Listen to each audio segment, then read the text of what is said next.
Good afternoon. How's everybody doing? For those of you who may not know me, my name is Renarda Joy, and for the next 30 days, I have committed to giving you tools, tips, and insight for those of you who are new to real estate investing. Now, my mission is to shrink the intergenerational wealth gap through real estate investing, and I want to use this platform to sound the alarm. Now, if you've missed any of our conversations, I invite you to go back and listen to them. And if you have any questions or if I've given you any value, please be sure to leave that in the comments. Now, before we get started with day 6, you guys already know, I want to know who's here, what's your name, and where you're from. And if you've gotten any value so far, please put that in the comments. I would love to read them. Now, today's conversation is all about buying versus renting.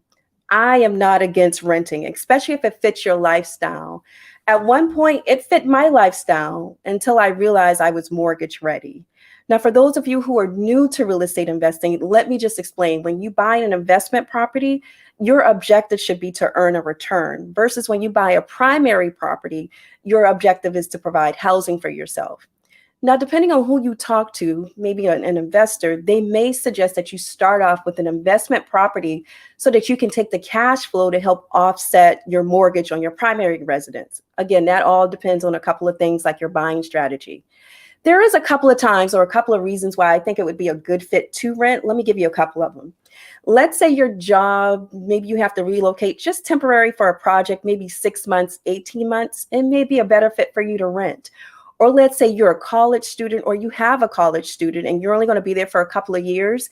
It may make sense to rent. Or let's say you're thinking about buying your primary house, but in our case, we're talking about all about real estate investing property. So let's say you're considering buying in a particular area. It may make sense for you to test drive so that you can get a feel for the area to decide if it's suitable for you. Now, let me get into the reasons why you should consider investing. The first thing is it provides a stable housing for your tenants, right? It's very rewarding when my tenants they call me and they're like, "I love where I live," and at the end of the day, it feels like a home. There's nothing like feeling like you have a place that you can call home at the end of the day. It's clean, it's safe, and it's affordable, right? And then by me investing in that area, I'm improving the area, which means the value of the properties is going to go up, which also means the school systems are going to be increased. So you investing in the area is going to have a big difference. It's going to make a big difference rather. The next reason is tax savings. You get great tax perks and a lot of write-offs. But again, you need to get connected to an accountant, a good accountant who can help organize you throughout the year and prepare you so that you can take advantage of all the tax breaks that you can get. The third reason is cash flow. Now, cash flow, it starts with a good tenant. And in order to have a good tenant, you got to do your due diligence and you need to run your numbers. And we'll get into at another day about how to actually pick your tenant. But cash flow starts with your tenant.